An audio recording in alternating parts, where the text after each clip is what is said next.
Welcome to the Underground, the Steel City Underground, the black and gold standard for Pittsburgh Steelers coverage. Now, here are your hosts, Joe Kuzma and Brian E. Roach.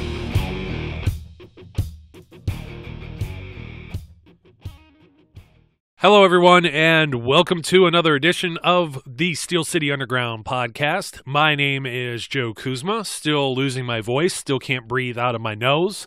My head is dizzy, and I hope everyone had a happy Easter, including you, my hoppy furry friend, Brian E. Roach. What's going on? Hopping down the bunny trail. Yeah, I'm hopping around. I know you got some snow out there in Pittsburgh and Youngstown in Ohio and all those places. We got a little bit of that here too. So, I'm just staying warm and dry and not freezing my little fuzzy toes off. We got the snow started last night. It was on the ground this morning, and I come home this afternoon to run various errands and tasks and whatnot, and it's all gone. Practically all gone. A little bit on the porch, like where there's shade. Oh, what's going on? Ain't no wonder I feel like a mess for the last week because Mother Nature doesn't know what it's doing. My body doesn't know what it's doing either, and responding with various illnesses and allergies, like a combo, a nice cocktail of both right now. So I'm going to try not to lose my voice or my mind as it is with the subject at hand. I think we're going to talk about Le'Veon Bell again today. Well, or at least in some way about Le'Veon Bell. Maybe a future without Le'Veon Bell. We're going to talk some draft. I mean, it's been a while. We talked about quarterbacks, of which the Steelers don't really need one, but we've empathized with that. We've tried to empathize with Le'Veon Bell as well. You know what? I want to reiterate something I said, or at least clarify just my take on this one more time. Whatever Bell does, so be it.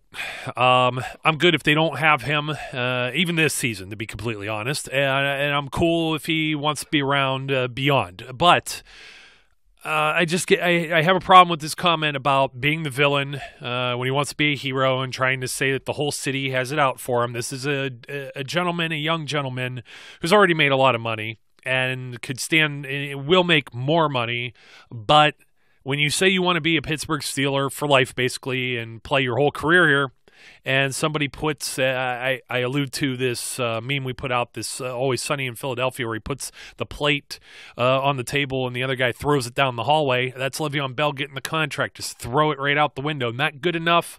I'm raising my demands every single time, and nothing can be met. We spoke about this ad nauseum the last time, with even saying that Bell, you were mentioning Bell's agent was going crazy or whatnot.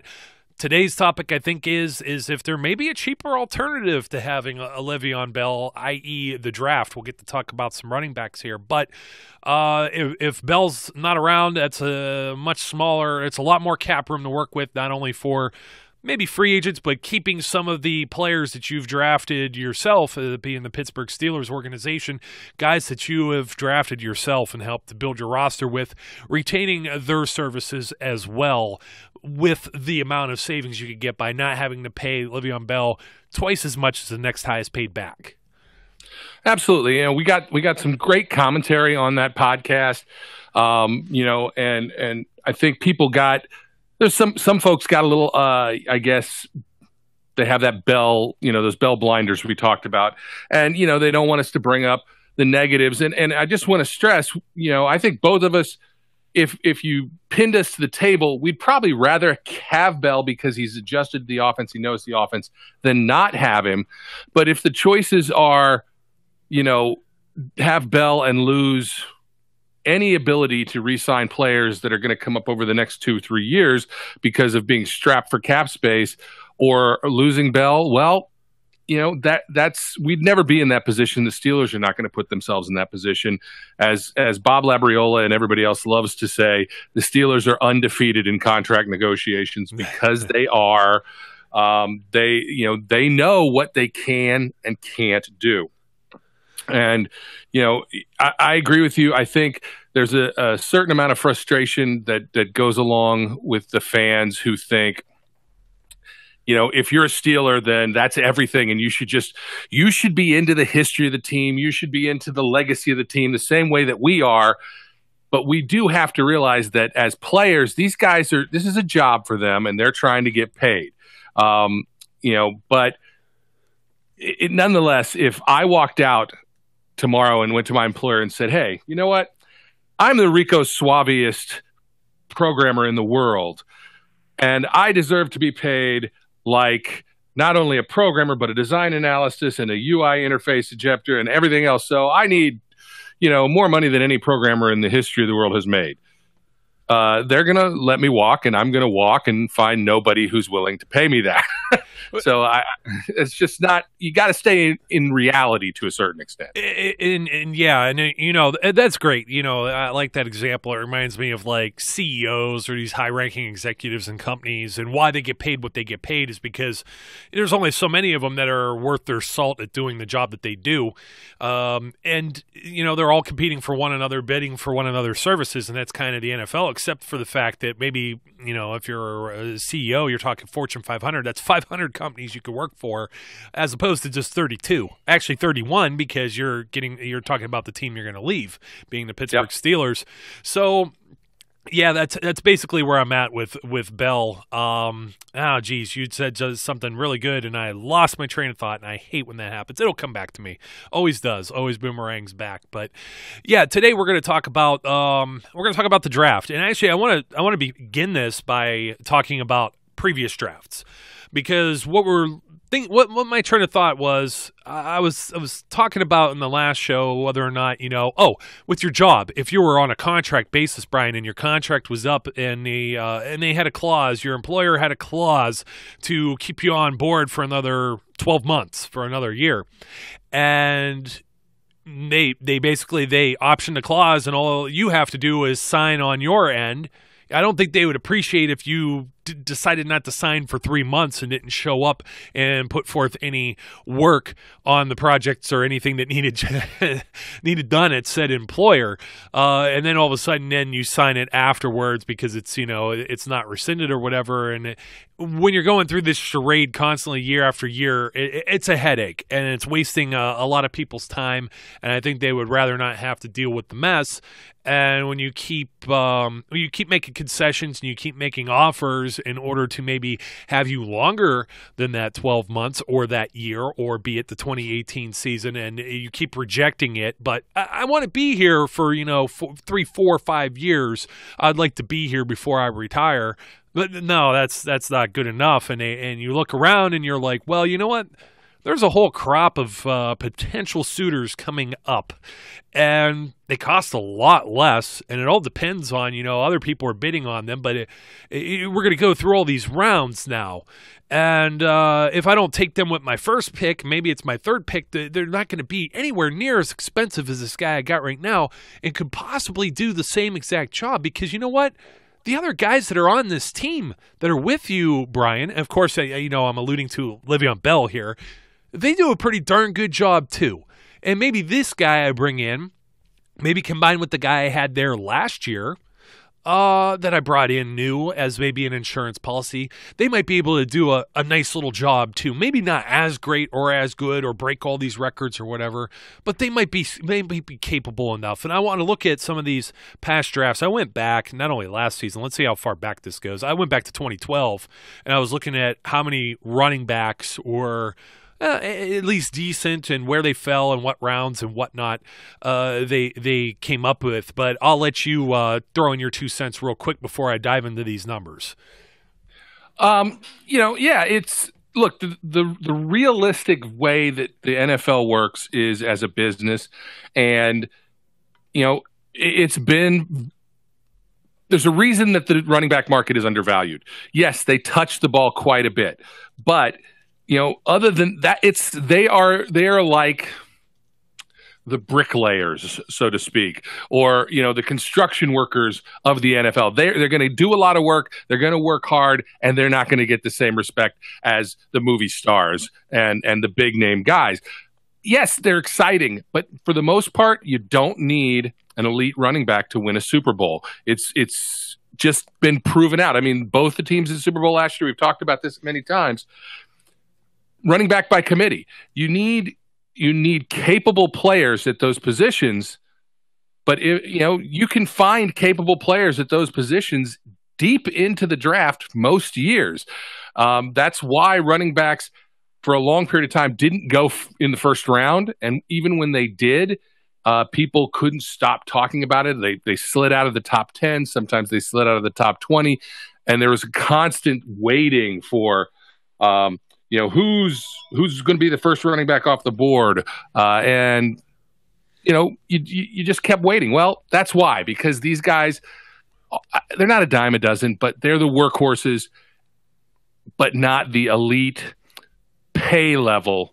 And that's just the way it is. It's teachers should be making more money than anybody else in our world, but they don't. And that's, unfortunate. So for him, the administrators though make a boatload. So you just got to get in the right field there. You know what? That's a good topic, because it's like, well, if you don't like what running backs got paid, maybe you should have done something else. Maybe you should have been a wide receiver instead. And that's why he's trying to sell everyone on being a wide receiver too. Is because he knows the wide receivers make more money. And just to add to your points a little bit more, running backs aren't always 3 down players or every down players anymore either. Yeah. No, absolutely not. So, yeah, talking about some of these guys, in fact, not even falling out of the top 10, top 15, top 20. How about falling out of the first round entirely? If you go back all the way to 2012, let me see. This was the season before Le'Veon Bell entered the league. So this is the draft. You had Trent Richardson go number 3 overall in the first round. Only one other running back was taken in the first round, by the way. We know how Trent Richardson turned out with the Cleveland Browns. And it's kind of funny because they also took a quarterback that year. So makes you wonder if we're going to have some parallels with the Browns draft this year with Saquon Barkley and some of these quarterback prospects. So maybe another repeat of Brandon Weeden and Trent Richardson. It wouldn't break my heart. I was already talking about that. It wouldn't break my heart. Also, the same thing with, I think it was Courtney Brown and Tim Couch. It has some parallels to maybe Myles Garrett and like a Sam Darnold this year for the Browns. So if they continue to suck, so be it. But I got to bring them up because they're practically picking in the top of all of these drafts that I'm going to go through here. Also, first round. So you have, I'm sorry, Doug Martin. I only had it highlighted here. There was 32 picks in the first round. There was also David Wilson, who wasn't David Wilson the one who had the tragic injury. I think that that kind of crashed and burned the Giants. But Doug Martin to the Tampa Bay Buccaneers as well. There's some familiar names that are going to pop up on this too that the Steelers even took a look at. Part of the draft process and part of watching film, when these guys become available in later years for whatever reason, they gave some of these guys a look. So after David Wilson, the 4th running back taken overall, 50th overall, second round, was the then St. Louis Rams took Isaiah Peed, who had a cup of coffee with the Steelers and then got hurt. They gave him a shot. But there's some guys, 3rd round, Ronnie Hillman, 4th round, Lamar Miller. I don't know if you really get too crazy on Robert Turbin going to the Seahawks. Chris Rainey was our guy in the 5th round. We know how that turned out. Vic Ballard and Alfred Morris, 6th round. Kind of a surprise, going that late. Somebody that did that well. So that was the 2012 class. And the reason I'm going over these is we feel that the running back classes are pretty deep, but it's just how deep and how far do you have to go with the Steelers picking at 28 in order to maybe get your guy. Because this year, I already mentioned Saquon Barkley. I don't think he goes outside of the top 5, top 10. We're talking, some people were mocking him into the 20s. That's fine with me. If he's the first guy off the board, just means another better running back may fall to 28 for the Steelers. And we'll talk about some of those names here in a moment. The year Bell was taken, he wasn't the first running back taken, but not a single guy at the position went in the first round that season. Pick 37 to the Cincinnati Bengals was Gio Bernard. Bell went 48, 11 picks later. A lot of people were on the Eddie Lacy train. He would go at 61. Monty Ball went at 58, 3 picks before him. So within a few picks of the second round, these are all second rounders, you had Bernard, Bell, and then at 58, Ball, 61, Lacy, 62, Kristen Michael. And then the third round pick 96 to the Kansas City Chiefs was Niall Davis, another familiar name. Kyle Juszczyk, I don't know if he really counts. He's more a fullback type guy. We got some guys like Chris Thompson from the Redskins. Go ahead. Yeah, I was going to say, and Latavius Murray was in that draft. He's had a halfway decent career, a 6th-rounder as well. Andre Ellington did not. Yes, he had every opportunity, though. Mike Gillislee, who's was with the Dolphins, then the Bills, and now the Patriots. He just bounces around the AFC East. Let me see who else is. Rex Burkhead, Spencer Ware, Theo Riddick in the 6th round, 2013. Go to 2014. Once again, nobody in the 1st round. And I remember this was a big question, a big to-do, a big hubbub when Bishop Sankey went to the Tennessee Titans 54th overall, and a pick later, Jeremy Hill to the Bengals. And we see what happened with Sankey, and now Hill has a 1-year prove-it deal with the Patriots. That much. I like seeing that. Carlos Hyde, who's now with the Cleveland Browns as a free agent. Charles Sims went in the 3rd round. Trey Mason, Terrence West, Jerick McKinnon, all 3rd-rounders. Devontae Freeman in the 4th round to the Falcons. Andre Williams didn't really do much with the Giants in the 4th round. You got James White to the Patriots in the 4th round. I was looking for some notables here. Alfred Blue, 6th-rounder. He was with the Texans. I think he's a free agent now, too. 2015, now you get some 1st-rounders. 10th overall, Todd Gurley. 15th overall, Melvin Gordon. TJ Yeldon goes in the 2nd round. Amir Abdullah, 2nd round. 3rd-rounders, Tevin Coleman, Duke Johnson, David Johnson of the Arizona Cardinals. That's a pretty big one. Matt Jones didn't necessarily pan out there with the Redskins. Same thing with Jeremy Langford. Both guys had opportunities of starting jobs. Buck Allen in the 4th round. David Cobb, the Steelers had him on the practice squad at one point. He went to the Titans in the 5th. Jay Ajayi, also in the 5th, Carlos Williams. There's another name you may remember from the Bills, Vince Williams' brother, who the Steelers tried to give a job, and he kind of blew it. Was a 5th-rounder in 2015, yeah. Inhaled it, maybe.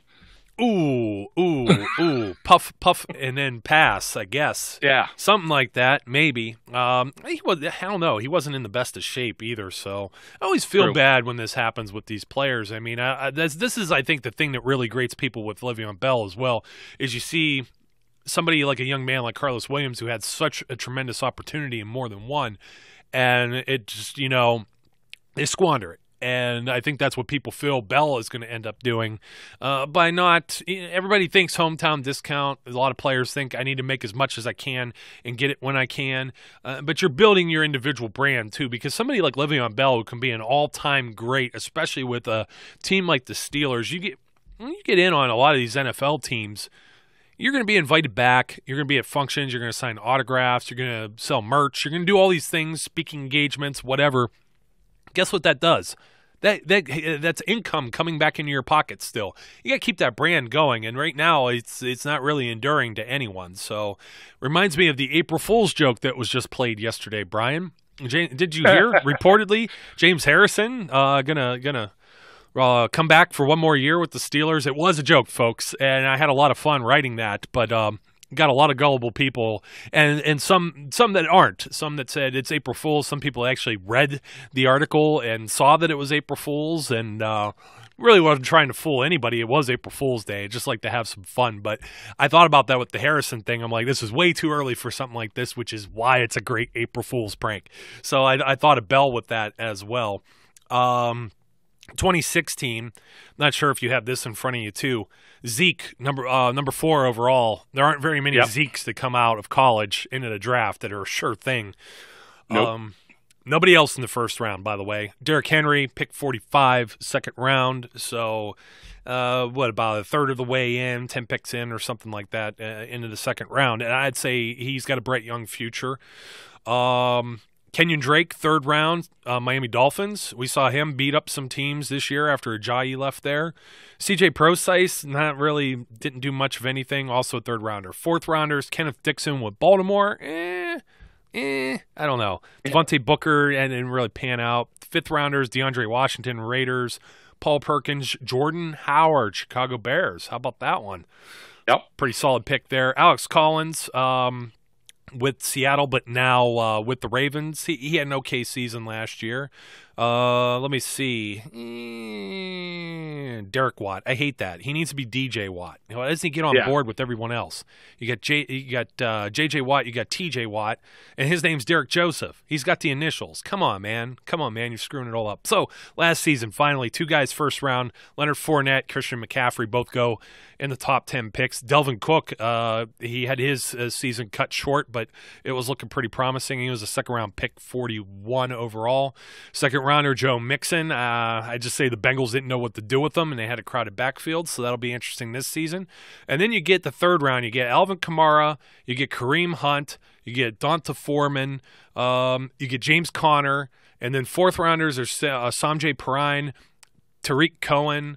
And then there's still some other guys that are like to be determined here because we didn't see anything out of Donnell Pumphrey with the Eagles. Joe Williams with the 49ers. He was starting to get some traction there. Jamal Williams got some carries, got hurt with Green Bay. Wayne Gallman didn't really do anything with the Giants. Marlon Mack with the Colts.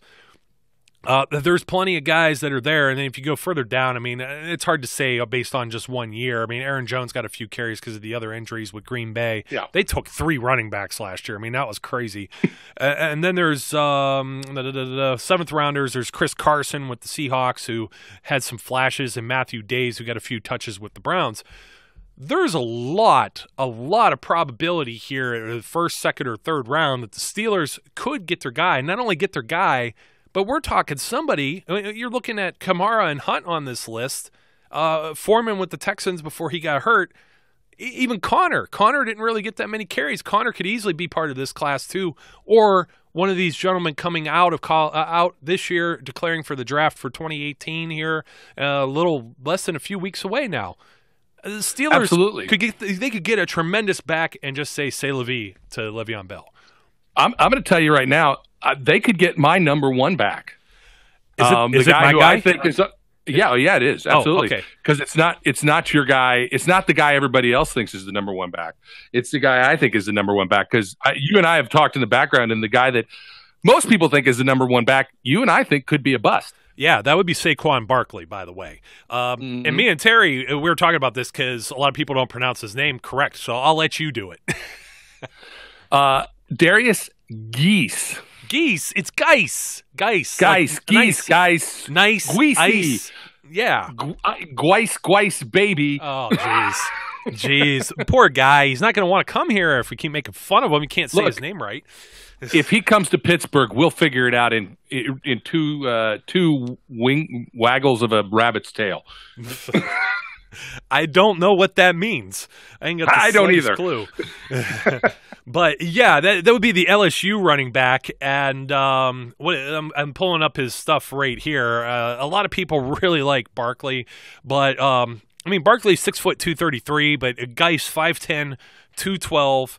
And when you put that alongside Le'Veon Bell, I mean, at 6'1", he's like I know he lost some weight, 225. I was going to say he was like 230 coming out of college or whatever. So, maybe puts a little more in his frame. Maybe he's a little smaller. I don't know, man. I mean, at least he's not 5'10", 200. I'll put it that way, like Ronald Jones is coming out of USC. Now, we talked about where the drop-off is here. Would you like 4 guys? I think I like 3 guys. I don't know about – because, one, Barkley shouldn't be there at pick 28, and I don't think he will be. No, there's no shot. And that's good. Somebody else could take him. Take that chance. I want Geis there at 28. Maybe the Steelers – we were talking about whether the potential of them moving up if Geis is still around in the 20s too. And they haven't had any lateral movement one way or the other in the draft. They stood firm. They could probably still stand firm and get like a round 2 or round 3 guy, but we're just not sure because as you look at the draft grades, Barkley number 1 overall. Geis is usually the number 2 by most consensus. And then there's Ronald Jones, USC, Sony Michel out of Georgia. And then I think after Michel, we say it drops off. You could say maybe make a case for Rashad Penny or, I don't know, Kerryon Johnson, Nick Chubb. I'm not as excited about those guys. Kerryon Johnson is my 4A. If you want to call him that, I think he's got a lot of Le'Veon Bell type qualities. He runs sometimes with that kind of patience, but I don't know that he can be a 3-down back. But as a part of a rotational system, I think he could be an absolute quality starter and maybe even a difference maker kind of player at a running back position. I like Kerryon Johnson quite a bit. I vacillate between liking him more than Ronald Jones and less than Ronald Jones, or the same as Ronald Jones. No, I'm with you on that too. And I wouldn't be heartbroken with the running back first overall pick. This could be a Bell second round type deal or a Sonny Michel second round type deal. And this is where you and I were talking about with the quarterbacks and the fifth year options. If the Steelers had Le'Veon Bell in the first round, let's say, they would have still probably had headaches. But they would only be on their first tag this time around. This would be the first go-round. Or they would have already done an extension because, you know what, that tag money wouldn't have been there in the first place, and he would have been only looking at what the market could bear. And that tag this year would have been less than last year's, because what happened was last season, the 2017 tag had Adrian Peterson's inflated $12 million on it. And when you pulled that off, Le'Veon Bell would go a little further down. Now, this year, he doesn't go by the average because he was already tagged. So it's a 20% bump on the previous year's salary, which he skewed everything else. I don't have all the extreme math figures, but figure it out, folks. If AP was the only guy in double digits as a running back, that could tell you where Bell would have been. And there would have been some cap savings there. So there may actually be more of an incentive to not have to go through this all over again. Because if you get a guy like Geis, and he could perform and put up numbers, which I think he can. Because I've been saying the argument. I said Stephen Ridley was here a week and did what he did against Cleveland Browns, who weren't the worst against the run. And we have backup linemen in. I think the Steelers have a system. I think they have a good, probably maybe the best offensive line coach in professional football right now.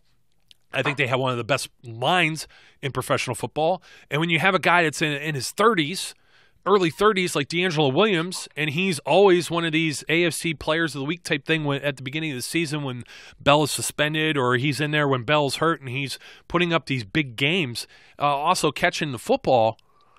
It's just got to make you wonder if some of this isn't the offensive line and some of this isn't Ben Roethlisberger and Antonio Brown and the supporting cast, and if it's really worth the headaches that, make no mistake about this either, Le'Veon Bell, the player, if you not only just the production, but the off-field stuff, having to worry about further suspensions or this injury history or the amount of carries and everything else take their toll on what you got to pay him, not on what he's already done, but what he's going to do in the future.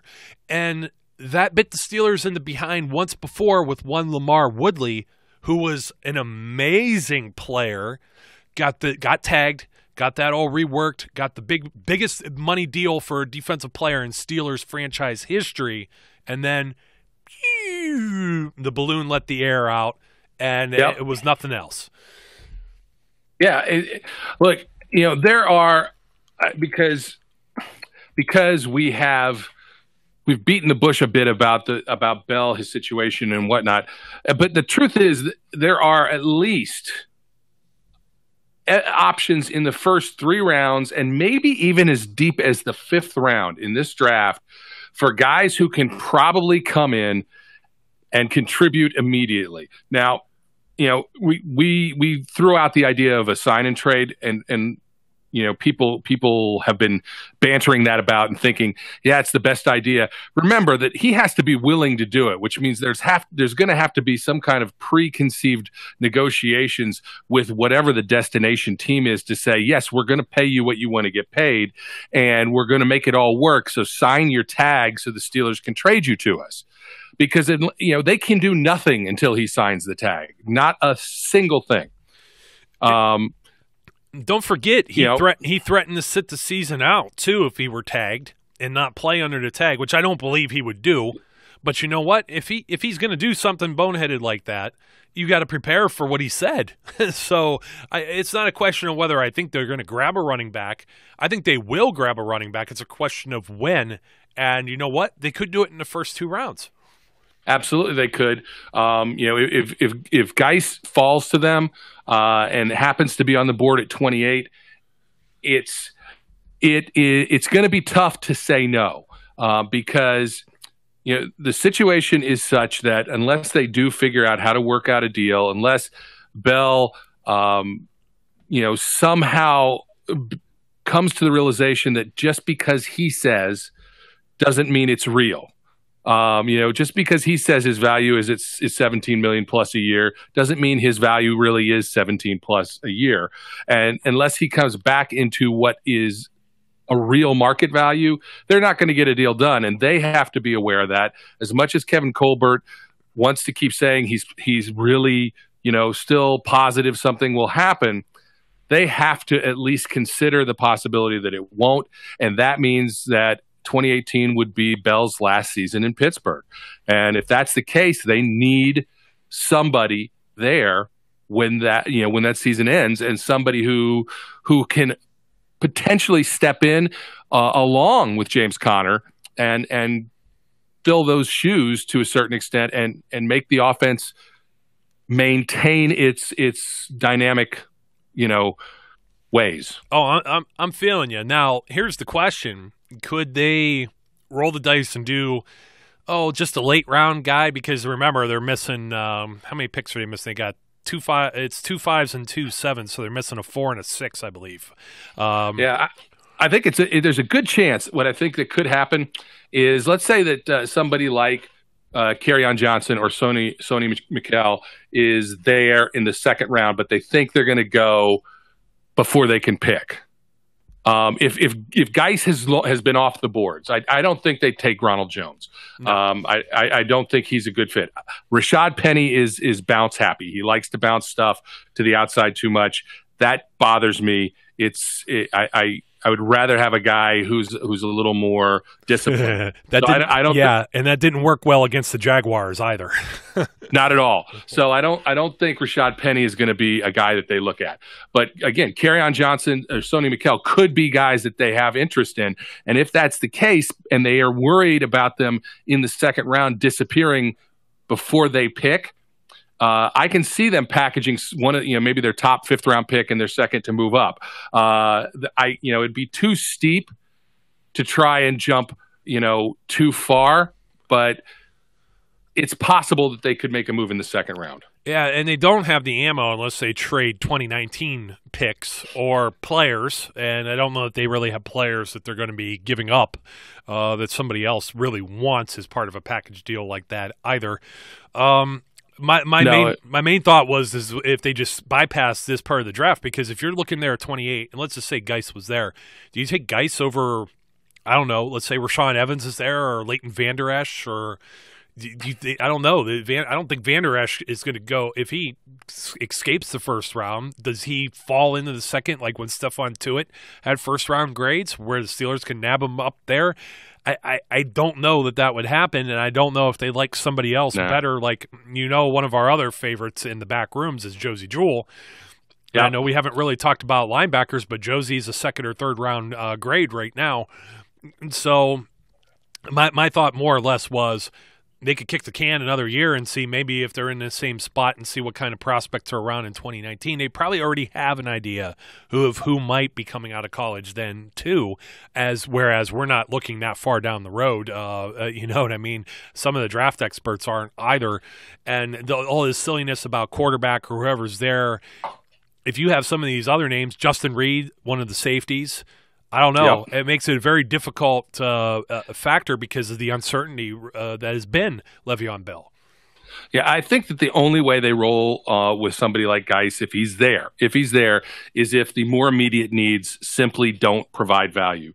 And that means guys like Rashaan Evans are gone, guys like Leighton Vander Esch are gone, guys like Justin Reed are gone. The guys that really fit what they really need to fill position-wise, if they're all gone and somebody's there that like Geis, then I think that they'll do it. Because the Steelers, first, they don't reach. Honestly, they are very disciplined in maintaining some level of integrity when they're grabbing guys, that they at least fit the area where they've been. They might, maybe somebody projected them 3-4 picks later. If you're picking 28, maybe it's somebody they thought would go 1 or 2 in the second, but it's not, a massive stretch. So they're not going to overextend themselves to pick a linebacker just because the other ones are gone. And the signings of Bostic and the signings of Morgan Burnett. Martin Burnett allow them that flexibility. So I think that if Van Der Esch or Evans is there, if Justin Reed is there, because Justin Reed is my number 2 safety and he may be long gone. But if he's there, I think that they'll stick with what works. But if they're gone, all bets are off at that point. And if the right running back, and in my mind, the only right running back for them in the first round is Geis, then I can see them calling that number on draft day. The best player available, not necessarily the greatest need available, which, like you said, they don't do very often. And no one could have probably anticipated just how much Jarvis Jones would not have worked out. But he's probably the closest to need/reach that we've seen in recent years, and that was on kind of the Steelers having an 8-8 season and being somewhere in the middle of the pack in the first round. So I don't know. It's going to be interesting. I think that kind of solves some of the running back stuff that's being talked about for the draft. We've got other positions to talk about, and we are currently working on the Steelers War Room book. I was hoping that it was going to be out for April 1st, but of course, life calls, both you and I, Brian. We're slaving away at this thing, but it's going to be ready, folks. And I also want to thank everyone who did comment, subscribe, and otherwise with YouTube. Much appreciated. Muchos gracias to some of our Steelers fans south of the border. So we hope we get some of your weather coming our way here soon, because that was one of the coldest months of March ever. And I'm just glad I didn't have to go or attend any football games or sit out in there. Everything's an indoor sport now, or it's a stay at home and watch on TV sport, because I'm not into it as much as my Pittsburgh Steelers. So I think you echo the same sentiments as well, Brian. Absolutely. I'm a cold weather guy, but I'm sick of the snow. Yeah. I'm not looking forward to summer. I'll be frank and honest. I hate the heat. So I'm not looking forward to it, but I am looking forward to spring.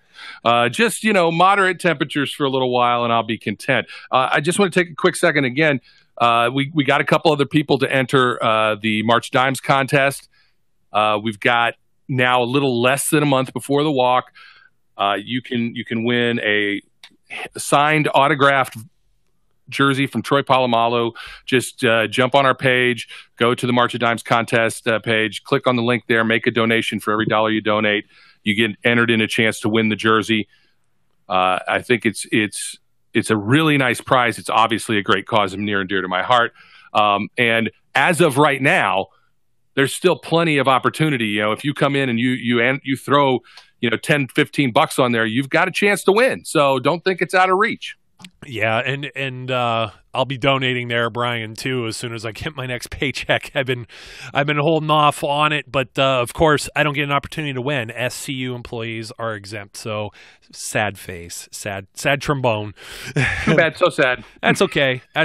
Tomorrow's another day. I'll get over it, but more than happy to keep putting that out there for everyone. It is steelcityunderground.com/marchdimes if you're interested, and we should have our greatest uniform tournament winner. Of course, Steelers are in there, and I think it was a rematch for the Super Bowl against the Seahawks. So the Sea Chickens, I don't see them winning, but we'll cut that off in another day or two, seeing as March Madness has now passed us by. And it was crazy. But Brian, thanks for joining me as usual. I don't want to ramble any further because I'm already starting to lose my voice. Absolutely, Joe. Always a pleasure. I look forward to the next one. Absolutely. Until next time, folks, enjoy yourselves, be safe, stay warm, or cool off, or it will get warmer. There's brighter days. Be safe, be good. We'll catch you later. We would like to thank you for listening and remind our listeners to follow us on social media and our website, www.steelcityunderground.com.